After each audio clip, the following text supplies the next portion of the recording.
खबर में खुश आमदीद। मैं हूँ आपका होस्ट सईद काजी और मेरे साथ मेरे को होस्ट हैं मियाँ शाहिद साहब रन डाउन, और फिर हमारे साथ एक मौजूद मेहमान हैं, उनसे हम बात करेंगे। ज़ाहिर है सबसे अहम जो इशू है वो कौमी असम्बली और सेनेट का इजलास बुला लिया है सदर मोहतरम ने, और 27वीं तरमीम की आमद है। उसके क्या खाल खत होंगे, क्या जो रूलिंग स्ट्रक्चर्स हैं उनमें क्या तब्दीली आएगी, बेहतरी आएगी, क्या होगा, ट्राइकॉटमी ऑफ पावर की जो हम बात करते थे वो होगी, या जो पावर जो है वो चंद हाथों में आएगी। ये इस पे हम अपनी रहनुमाई हासिल करेंगे। हमारे साथ मुनीब फारूक साहब होंगे। इसके साथ साथ आप देखेंगे ख़ास तौर पर यह भी पूछेंगे कि आर्टिकल 243 जो है उसमें क्या तब्दीली लाई जा रही है जो आर्मी एक्ट्स के, और साथ साथ सालाना 60 अरब डॉलर तक की हम एक्सपोर्ट्स लेके जा सकते हैं। मगर आज जो एक आलमी मालियाती इदारे की रिपोर्ट आई है कि क्यों नहीं हम ये कर सकते, हम बार बार कर चुके हैं, क्लीशे रिटन हो चुकी है ये बात। उन्होंने एनर्जी की कीमतों की बात की है, टैक्सेशन की बात की है, जिस पे हम डॉक्टर फ़ारूक सलीम साहब हमारे साथ होंगे, इस पर बात करेंगे। और क्या पाकिस्तान की एटमी तजुर्बात कर रहा है, कोई होता नहीं है, एक मिसगाइडेड मिज़ल की तरह बयानात दे देते हैं ट्रंप साहब। अब वो ये कह रहे हैं जी कि हम भी एटमी जो है वो तजुर्बात करें, हालांकि ये कोई छुपने वाली बात नहीं है आज की दुनिया में। तो इस पे भी हमारे साथ जनरल रिटायर्ड रज़ा मुहब होंगे, उनसे बात करेंगे। मगर इस वक्त हमारे साथ मौजूद हैं जनाब मुनीब फारूक साहब, किसी तारुफ के मोहताज नहीं, तजिया निगार हैं, अपना शो करते हैं, और he is very good at watching these political developments from close quarters. Thank you very much Munib Farooq साहब, आपने हमें वक्त दिया। हजूर, ये अब असम्बलियों का इजलास भी बुला लिया गया है और नंबर्स भी बिल्कुल पूरे हैं, हो चुका सारा मामला।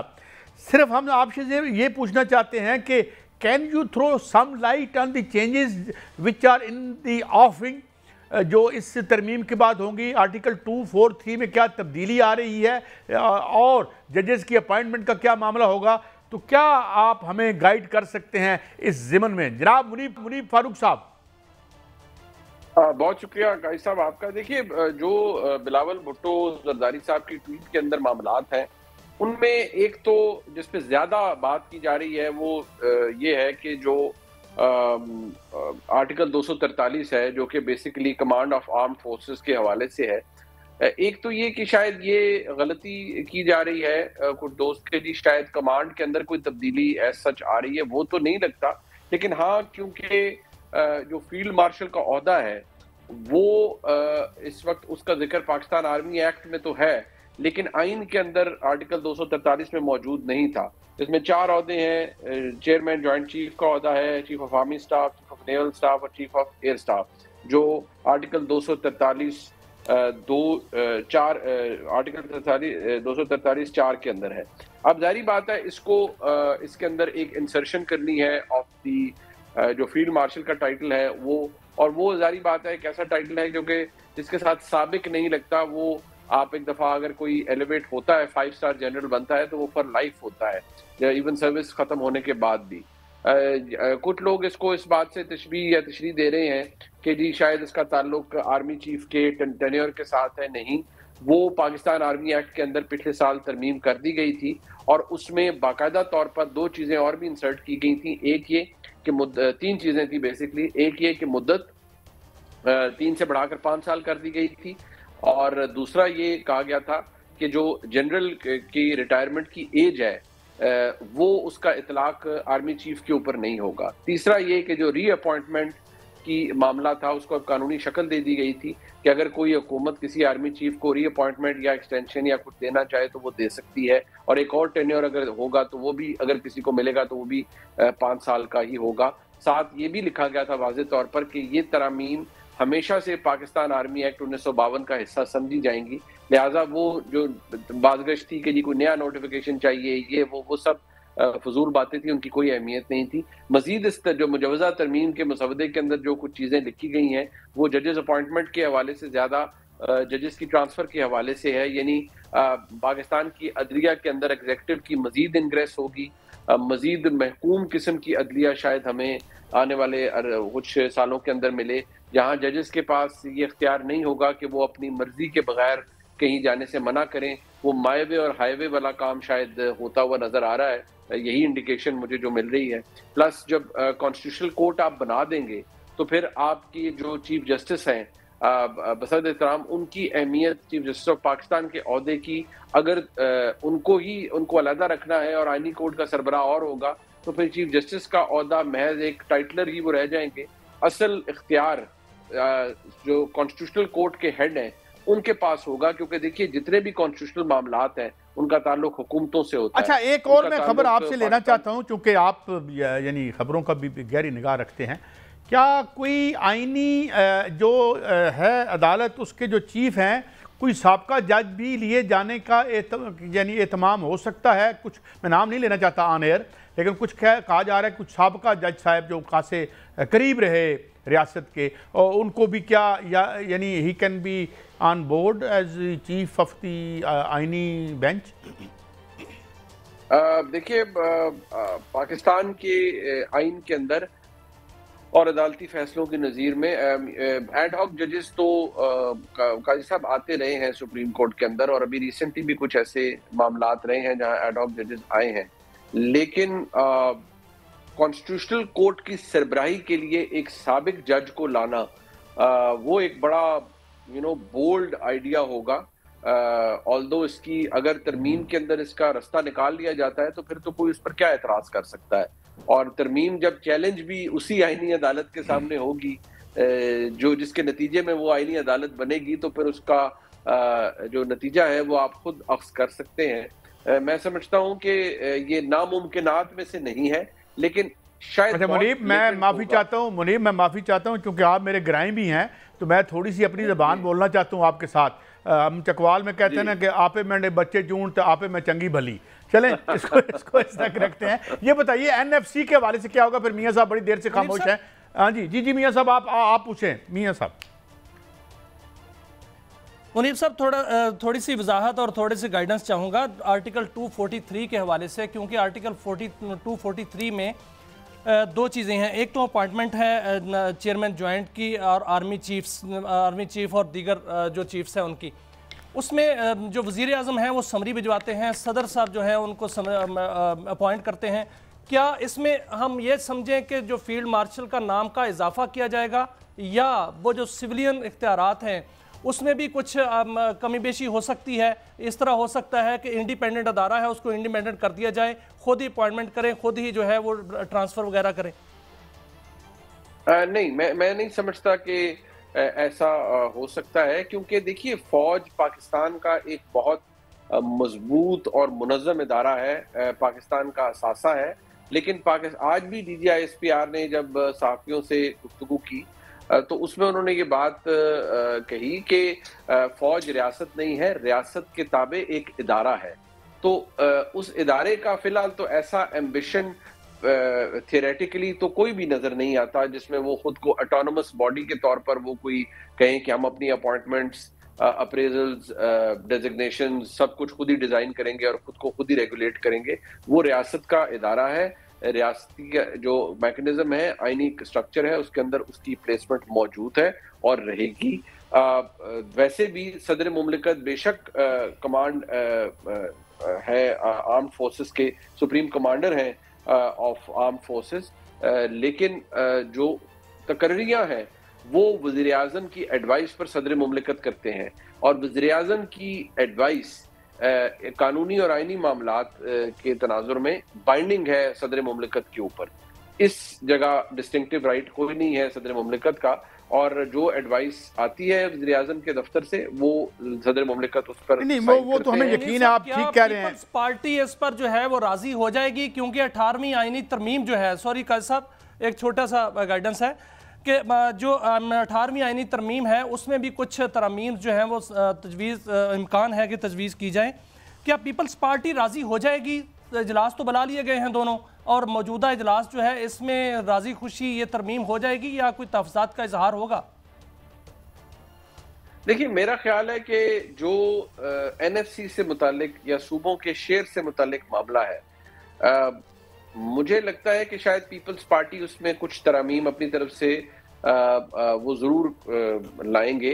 एक बात जहन में रखिए कि 18वीं तरमीम पीपल्स पार्टी के सर का ताज आप उसे कहें, वो या फेदर इन द कैप, अगर उसका जो लुग़वी माना है आप इस्तेमाल करें, वो उसको बड़ा प्राइडली पोजेस करते हैं और वो उसको बड़ा जेलसली गार्ड भी करते रहे हैं, आज भी करते हैं। जबकि वफाक के अंदर बैठी हुई हुकूमतों का मैं ये भी कहूँगा पाकिस्तान की इस्टेब्लिशमेंट का जो मौक़िफ़ है वो ये है कि ये तरमीम और ये डिवीज़न जो है फंड्स की और रिसोर्सेज की, इससे वफाक को तो आप कंगला कर देते हैं, और वफाक तो हर साल -3-4 हज़ार अरब से अपना साल शुरू करता है। यानी कि सादा अल्फाज में वो ये कहते हैं कि हम तो चाय भी कर्जे की पीते हैं, यानी माइनस में चला जाता है वफाक, और वफाक बिल्कुल खाली होता है।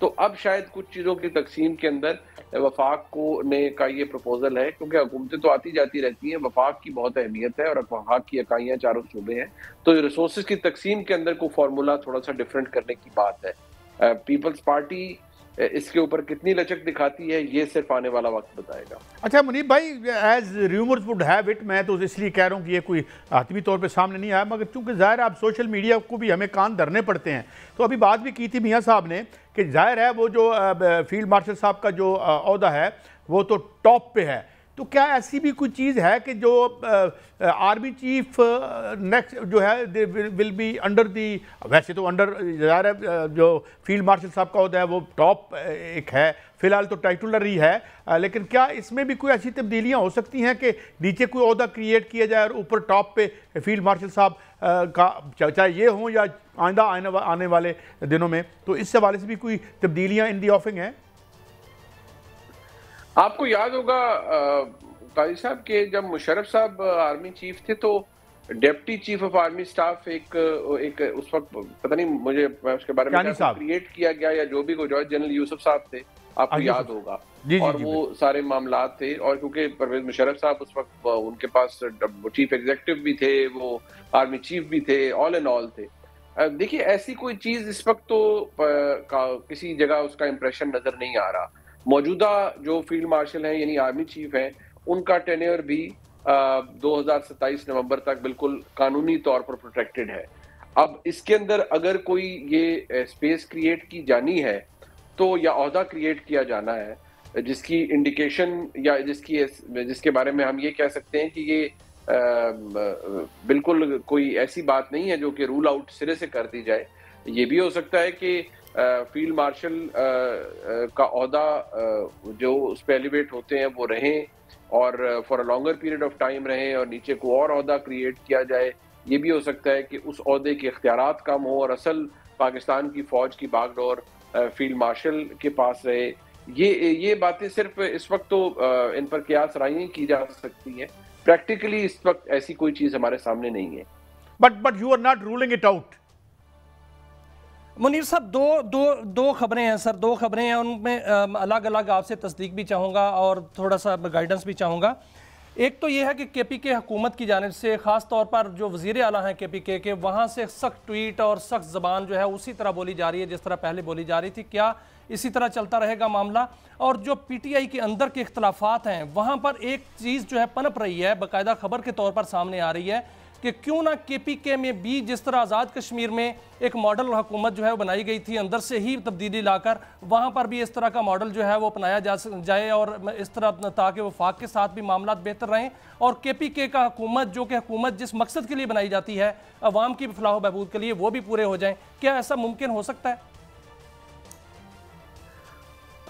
मियां साहब, मुमकिनात पर तो हम पूरा प्रोग्राम कर सकते हैं, लेकिन देखिए आज भी DGISPR से जो गवर्नर रूल के हवाले से बात की गई तो उन्होंने वाज़ेह जवाब दिया कि इसका इस्तेकाक वफाक को यानी हुकूमत पाकिस्तान को है। मैं निहायत एहतराम से अर्ज करूंगा कि बेशक एक डिस्कम्फर्ट मौजूद है। आज इसका जिक्र हुआ उस प्रेस ब्रीफिंग में, जो मेरे कोलीग्स थे उन्होंने बताया कि सोहेल आफरीदी साहब को जो जिरगा हुआ था आर्मी चीफ में ने किया, उसमें सोहेल आफरीदी साहब को नहीं बुलाया गया था। तो सोहेल आफरीदी साहब को नहीं बुलाया गया तो उन्होंने कहा ये तो मेजबान की मर्जी होती है कि वो किसको जिस मर्जी को बुलाए। और अगर आप देखें तो एपेक्स कमेटी का इजलास हुआ तो उन्होंने गालिबन बताया जाता है कि कोर कमांडर पेशावर को नहीं बुलाया। तो अगर ये सूरत हाल ये ऐसे ही चलती रही तो कानूनी ऑप्शन तो मौजूद है, रादर आईनी ऑप्शन के they can pull the plug on KP government. लेकिन मैं बहसियत एक कानून के तालिब इल्म के आपको याद कर दूं कि जो इमरजेंसी प्रोविजन होती हैं ये लाइफ लॉन्ग नहीं हो सकती।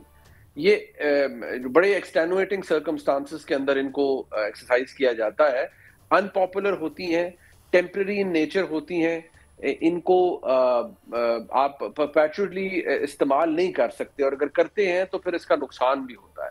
सो there is a constitutional way out, लेकिन उसका नतीजा क्या निकलता है वो सिर्फ हमें वक्त बताएगा। बहुत शुक्रिया जनाब मुनीब साहब, आपने हमें एनलाइटन किया ऑन मैनी इशूज़। तो नाज़रीन, दीज आर दी मुजव्वज़ा तब्दीलियाँ which are in the ऑफिंग।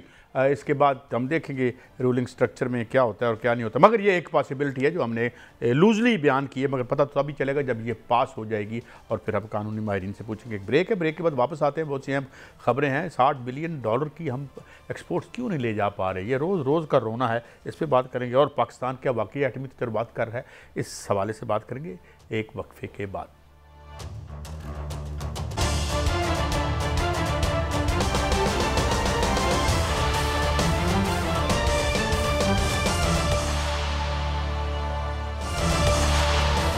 Welcome back नाज़रीन। हमें मुमताज़ बेशदान जनाब डॉक्टर फ़र्रुख सलीम साहब ने ज्वाइन किया। Thank you very much doctor साहब।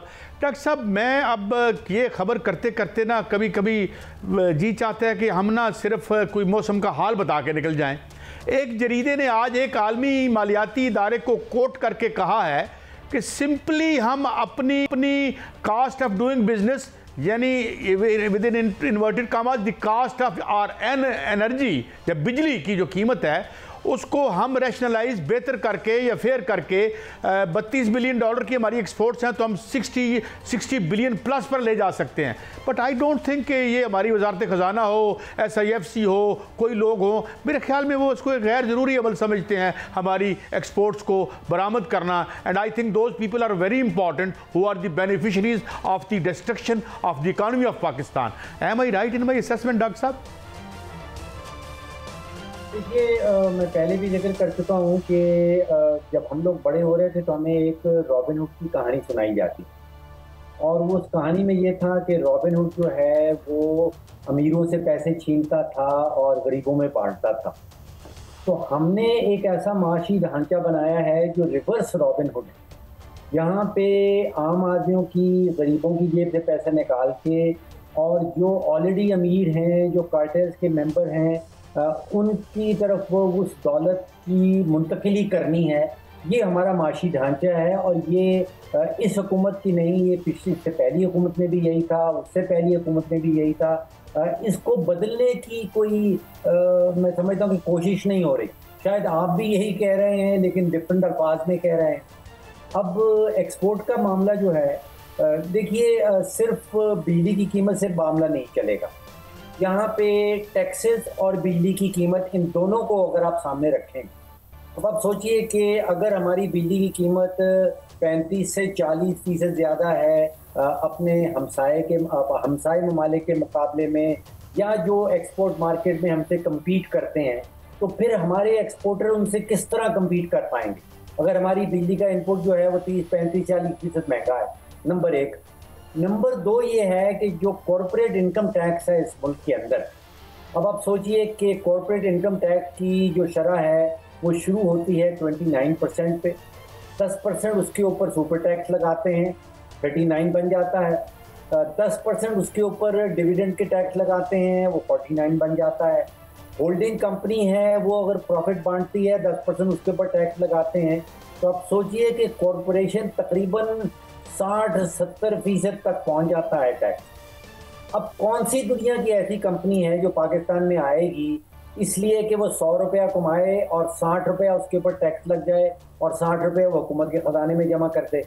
तो ये दो चीज़ें हैं, जब तक टैक्स कम नहीं होता। अब ये कॉर्पोरेट टैक्स का जो मैंने जिक्र किया, आप अंदाज़ा कीजिए कि 193 member states of United Nations, एक मुल्क मुझे कहीं अफ्रीका में नजर आया था, कैमरून था या कैमरूस था, जहाँ पे कॉर्पोरेट इनकम टैक्स पाकिस्तान से ज़्यादा था।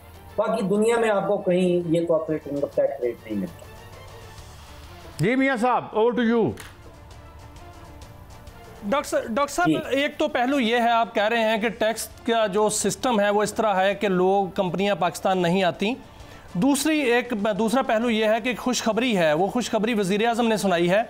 आप इस पर जो है वो गाइड कीजिएगा कि पाकिस्तान में तेल और गैस की तलाश जो समंदर में है उसमें बहुत सी बोलियां आ चुकी हैं और यहाँ पर अमेरिकन कंपनीज, दीगर कंपनीज जो है वो अपना काम शुरू करेंगी और तेल और गैस की तलाश करेंगी।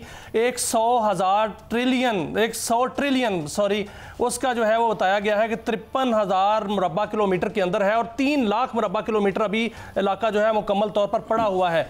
आप क्या देखते हैं कि इस तरह जो है वो काफ़ी पाकिस्तान के अंदर सरमायाकारी आने का इम्कान है? जो कहा जा रहा है कि 300 अरब डॉलर का फ़ायदा होगा, ऐसा मुमकिन है?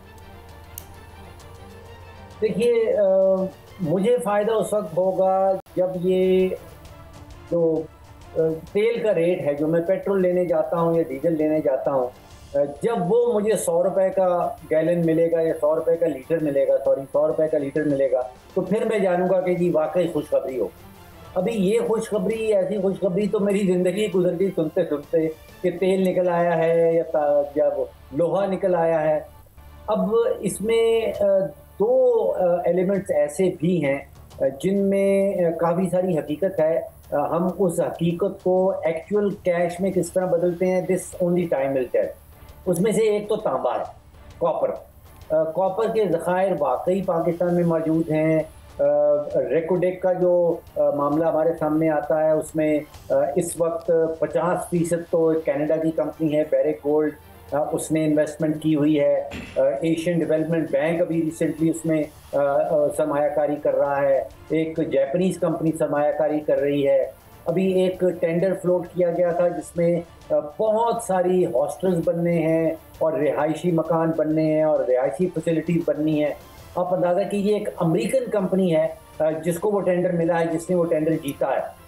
फ्लोर कॉरपोरेशन उसका नाम है। वो पाकिस्तान में रेकोडेक के इलाके में आके इन्वेस्ट करेगी, ये हॉस्टल्स बनाएगी और ये सड़कें बनाएगी और रिहायशी। सर मैं यही इसी पे ही आपकी रहनुमाई चाहूंगा। जो अमेरिकन कंपनीज हैं वो पाकिस्तान के अंदर हैं, वो तेल और गैस की तलाश में भी हैं, मादनियात की तलाश में भी हैं, रेकोडेक में भी हैं, बहुत से शोबों में जो है वो अपनी सरमायाकारी कर रही हैं और बाकायदा तौर पर यह कहता हुआ उनको सुना गया है कि पाकिस्तान को जो है वो बेहतरीन मईशत, बल्कि 1 ट्रिलियन से 3 ट्रिलियन मईशत जो है वो पाकिस्तान बन सकता है। ये अमेरिकन कंपनियों की तरफ से ये कहा गया है और ये भी जदीद तरीन टेक्नोलॉजी का मुल्क है अमेरिका। तो अमेरिका को पता है कि पाकिस्तान के अंदर जो है वो कहाँ कहाँ ज़खायर कितने कितने पड़े हुए हैं। इसका मतलब है कि पाकिस्तान के अंदर जो है बेहतरीन सरमायाकारी होने जा रही है और ये खुशखबरी भी है। और सोने की कीमतें भी सर कम हो रही हैं। नेट मीटरिंग जो है वो उसके बारे में भी बताया जा रहा है कि वो भी बढ़ रही है और मादनियात भी निकल रही हैं। तो ये खुशखबरियाँ ही हैं सर। चलिए, आप इसको खुशखबरी कह लीजिए। मुझे खुशखबरी उस वक्त मिलेगी कि जब मैंने जैसे कहा कि मुझे कोई डायरेक्ट फ़ायदा पहुंचेगा, जब पेट्रोल और डीजल की कीमत कम होगी, जब जो तांबा रेकोडेक से निकल रहा है वो जाएगा, उसकी एक्सपोर्ट होगी और फिर वो ट्रिकल डाउन होगा पाकिस्तान के अंदर।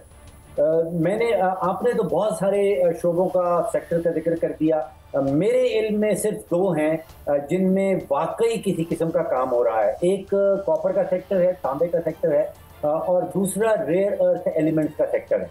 दोनों में न सिर्फ अमेरिका की बल्कि दुनिया भर की कंपनियों का उसके अंदर इंटरेस्ट है। अच्छा डॉक्टर साहब, माफ़ी चाहता हूँ, मैं इंटरजेक्शन कर रहा हूँ। आपने ठीक कहा कि ये मैं दो सवाल आपसे पूछना चाहता हूँ। एक तो लोग बड़ा सवाल पूछते हैं, ख़ास तौर पर लगता है लोगों ने सोने में बड़ा इन्वेस्ट कर रखा है। But my first part of the question is, एक डॉक्टर, मुझे नाम अभी याद आ जाता है, हमारे प्लानिंग कमीशन के शायद डिप्टी चेयरमैन थे या क्या थे, डॉक्टर साहब थे।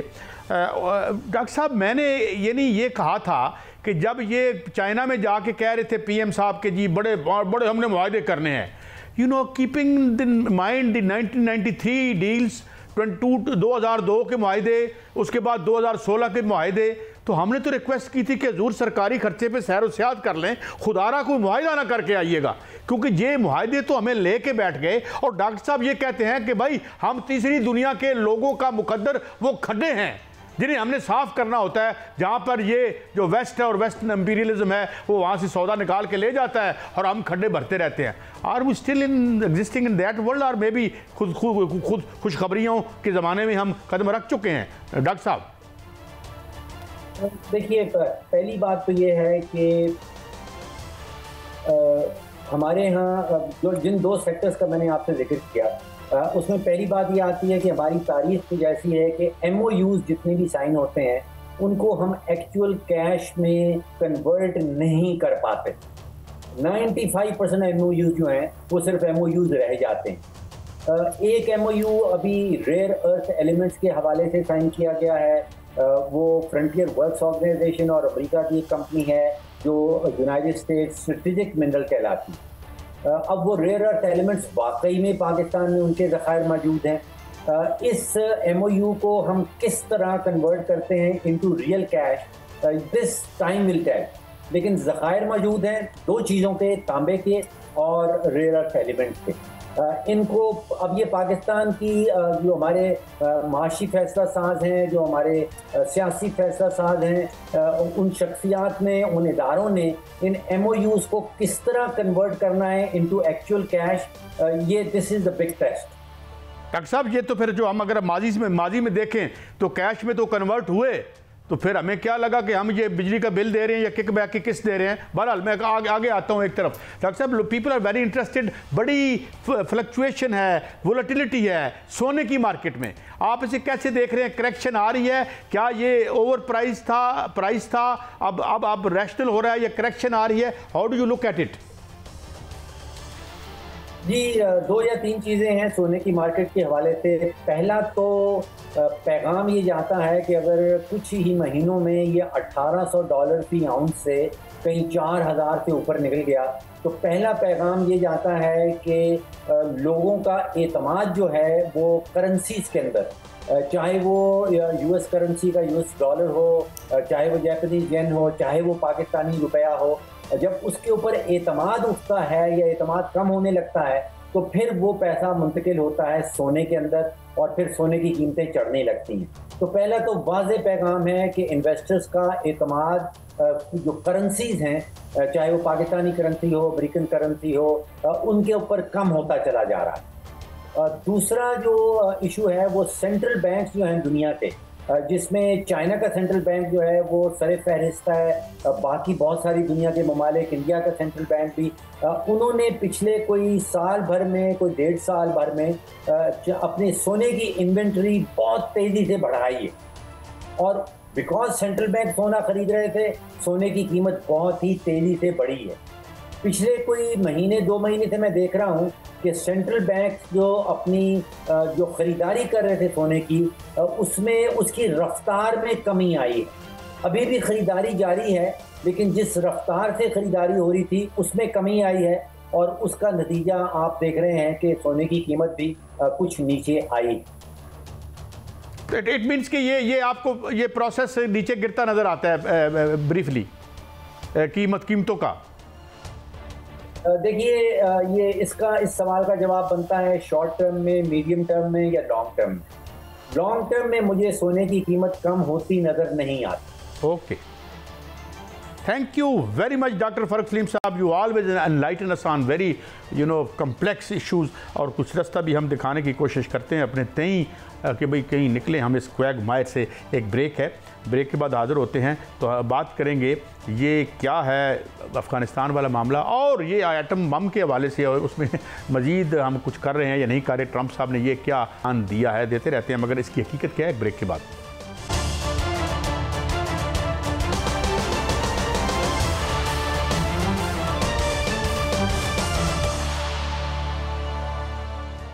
नाजरीन, हमें ज्वाइन किया है जनरल रिटायर्ड डॉक्टर रज़ा मोहम्मद साहब ने। Thank you very much general साहब आपके वक्त के लिए। जनरल साहब, मैं एक तो बात दो हवालों से करूँगा। एक जो इल्ज़ामात लगा रहे हैं हमारे जो हमसाए में, आप जानते हैं कि क्या मोटिवेशन है और क्या सिलसिला है, उस पर भी आएंगे। लेकिन साथ ही ट्रंप साहब ने जो कहा है कि पाकिस्तान और चाइना पे भी उन्होंने ये इल्ज़ाम लगाया था कि हम कोई खुफिया एटमी तजर्बात कर रहे हैं। आज की दुनिया में जो इतनी वेल गार्डेड है और एक सुई तक ज़मीन पे जो है वो हम ऊपर देख लेते हैं खला से, हाउ कैन दे बी खुफिया एंड क्लैंडस्टाइन ऑपरेशन? ये इल्ज़ाम क्या है और ये क्या इसके पीछे वजह तस्मिया क्या है, करवाना क्या चाहते हैं हमसे? Usually these charges are motivated and we want, जो इसके ज़रिए कुछ ना कुछ करवाने की कोशिश की जाती है। What is your sense on this general साहब? अस्सलाम वालेकुम जी, कायद साहब बहुत शुक्रिया आपका मुझे प्रोग्राम में इनवाइट करने के लिए। सबसे पहले तो ट्रंप साहब की जो बात आपने फरमाई है, मैं इसके बारे में बात करूँगा। चाइना के ऊपर तो वो कह रहे थे कि चाइना जो है शायद वो एटमी तजर्बात कर रहा है, और मैंने एक ट्वीट उनका देखा और कोई बयान सुना कि जी शायद वो कह रहे थे कि अमेरिका भी दोबारा तजर्बात एटमी शुरू कर देगा। आपने बहुत अच्छे तरीके से बात बता दी कि आजकल के ज़माने में छुप के कोई भी तजर्बा करना जो है वो पॉसिबल ही नहीं है। दुनिया सारी में सिस्मिक सर्वे के रडार्स लगे हुए हैं, आलात लगे हुए हैं, मुख्तलिफ़ तरह के सैटेलाइट्स हैं वो देख रही हैं। अभी आपने देखा होगा हाल ही में हमने भी एक सैटेलाइट भेजी है जो ज़मीन की तहों तक देखेगी, जो हमें एग्रीकल्चर में, माइनिंग में, इन चीज़ों में मदद देगी। तो आजकल के ज़माने में कुछ भी छुपाना नामुमकिन है। दूसरी बात ये जी कि पाकिस्तान को अभी किसी भी तजर्बे की ज़रूरत नहीं है। पाकिस्तान की जो ज़रूरत थी मेरी समझ के मुताबिक, वो जो हमने तजर्बात 1998 में किए थे उनमें पूरी हो गई थी। हमें मिनिमम क्रेडिबल न्यूक्लियर डेटरेंस चाहिए, और उसके लिए हमने अपनी जो कैपेबिलिटीज़ थी वो हमने टेस्ट करनी। तो अल्लाह का शुक्र है हमें किसी भी नए तजर्बे की ज़रूरत नहीं है। हाँ, जो रिफ़ाइनमेंट का एलिमेंट होता है कैपेबिलिटी का, वो जारी रहता है कि उसकी डिलीवरी जो है ज़्यादा एक्यूरेट हो जाए। डिलीवरी के जो प्लेटफॉर्म हैं उनके ऊपर पाकिस्तान जो है वो तहकीकात करता रहता है, इम्प्रूवमेंट करता रहता है। और जो डिलीवरी व्हीकल्स होते हैं, जो चीज़ें लेके जाती हैं, मिसाइल हैं या फिर जहाज़ हैं या फिर आबदोज़े हैं या फिर कोई ज़मीनी जो टैंक्स हैं, गन्स हैं, तो उनके अंदर काम शाम होता रहता है, तहकीकात होती रहती हैं, उनमें इम्प्रूवमेंट्स होती रहती हैं, क्योंकि आपको पता है ये दौर है टेक्नोलॉजी का। हर रोज़ कोई नई चीज़ सामने आ जाती है, हर रोज़ कोई एआई के थ्रू नई चीज़ सामने आ जाती है, हर रोज़ नई डेवलपमेंट होती है, तो उनके साथ पाकिस्तान इन पेस रहता है। लेकिन मेरे ख़्याल में, मेरी समझ के मुताबिक पाकिस्तान को किसी भी एटमी तजर्बे की अभी ज़रूरत नहीं है। जी मियाँ साहब। लेफ्टिनेंट जनरल अहमद शरीफ साहब ने DGISPR जो है उन्होंने मीडिया से गुफ्तगू की है। उन्होंने कहा है कि भारत एक फॉल्स फ्लैग कर सकता है, ऑपरेशन कर सकता है समुंदर के रास्ते, और इस तरह का वो शरारत जो है वो कर सकता है। अगर भारत ने इस तरह की शरारत की तो पाक बहरिया की क्या कैपेबिलिटी है और किस तरह का जवाब उनको मिल सकता है? शुक्रिया मियाँ साहब। सबसे पहली बात यह कि समुंदर के ज़रिए शरारत कहाँ पे कर सकते हैं। एक तो ये हो सकता है कि उनके आबदोज़ें जो हैं या उनके कोई लॉन्ग रेंज मैरीटाइम पेट्रोल जहाज़ होते हैं, वो बड़े वाले रेंज के अगर कोई मिसाइल यूज़ करते हैं हमारी बंदरगाहों पे, जिसमें गवादर है, पसनी है, जीवनी है या पोर्ट कासिम है, कराची पोर्ट है, एक पॉसिबिलिटी तो वो हो सकती है। दूसरी पॉसिबिलिटी ये हो सकती है जी कि वो कोई फ़िज़िकल असॉल्ट करें। जहाँ तक एम्फीबियस कैपेबिलिटी का मुझे समझ है, भारत की एम्फीबियस कैपेबिलिटी अभी तक इतनी नहीं है कि वो किसी बड़े हमले का इरादा करे और उसमें तैयारी करे और आके हमला करे और जीत जाए।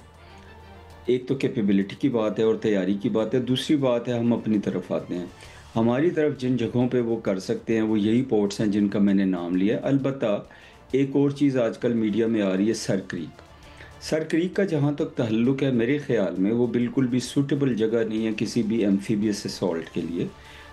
एज अ मिलिट्री पर्सन जो मैं समझता हूँ, जो सर क्रीक है और उसके साथ की जो क्रीक्स हैं, उनमें जो पानी की टाइड होती है वो वेरी करती है। दिन में वो कम हो जाता है, रात में ज़्यादा आता है, फिर रात में भी कुछ घंटों में ज़्यादा होता है, कुछ घंटों में कम हो जाता है।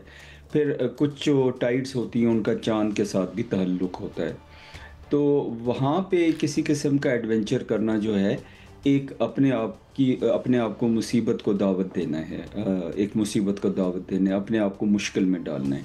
बिल्कुल सर, वो मुंह की खाएगा। लेकिन एक खबर है, उसकी तस्दीक कीजिएगा कि जो भारत चीन से कहा जा रहा है कि पाकिस्तान को $5 अरब की 8 आबदोज़ें जो है मिल रही हैं, जिससे खित्ते का जो है वो तवाज़न बिल्कुल ताकत का बदल जाएगा और बेहतरीन तवाज़न जो है वो कायम हो जाएगा। और इसके अलावा अगर वो भारत जो है वो बहरी रास्ते से कुछ शरारत करता है तो उनका जो विक्रांत है, जिसके बड़े वो फ़ख्र करते हैं, उसका क्या बनेगा? वो तो समंदर में डूब जाएगा फिर सर। जी बिल्कुल जी। पहली बात तो ये कि पाकिस्तान की तैयारी की हम बात कर रहे थे, तो अल्हम्दुलिल्लाह सर क्रीक की अगर बात करते हैं तो पाकिस्तान ने 2000 में 99, 2000, 2001 में सर क्रीक को डिफेंड करने के लिए वहाँ पे नई कमांड तैयार की थी, उसे कोस्टल कमांड कहते हैं, और कमांडर पोस्ट है, वहाँ पे बटालियंस हैं, एयरपोर्ट है। अभी रिसेंटली आपने देखा होगा होवरक्राफ्ट पाकिस्तान ने लिए। पाकिस्तान डिफेंसिवली बड़ा स्ट्रांगली तैयार है। पाकिस्तान बहरिया क्या कर सकती है, जो आपने फरमाया, दो चीज़ें हैं, एक आबदोज़ों की बात करेंगे और हम, और पाकिस्तान बहरिया क्या कर सकती है। जहाँ तक उनका जो विक्रांत है वो पाकिस्तान की जब वो पाकिस्तान पे हमला करने के लिए आएंगे तो वो हमारे जहाज़ों की, हमारी बहरिया की रेंज में आ जाएगा और उसके लिए बच के निकलना बहुत मुश्किल होगा। इसलिए अगर आपको याद हो तो पिछली जो मई की लड़ाई हुई थी हमारी इंडिया के साथ, वो विक्रांत को थोड़ा सामने लाए थे, फिर बहुत पीछे ले गए, 400 नॉटिकल माइल से पीछे, कि जहाँ तक हम जो है मुश्किल से पहुँचे। जो पाकिस्तान का प्लान है, मुझे याद है हम लोग जब यंग थे, वॉर गेम्स होती थी, तो वहाँ पे पाकिस्तानी पायलट बड़ी बहादुरी से ये कहते थे कि हम वन वे टिकट पे भी जा सकते हैं, कि हम सुसाइड मिशन पे जाएंगे, वापस आएँ कि ना आएँ, विक्रांत को तबाह करके आएंगे। आबदोज़ों की तरफ आते हैं जी।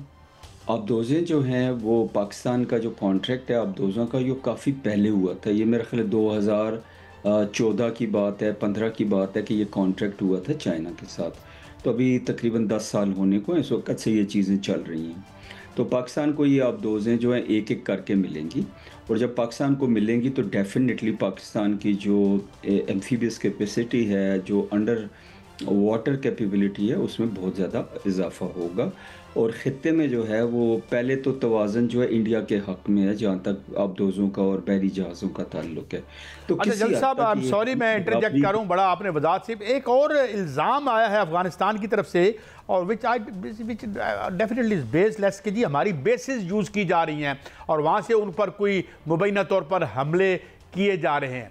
Y they are waging these kind of absurd allegations, as जिस तरह आपने कहा कि ये तो कोई छुपने वाली चीज़ नहीं होती।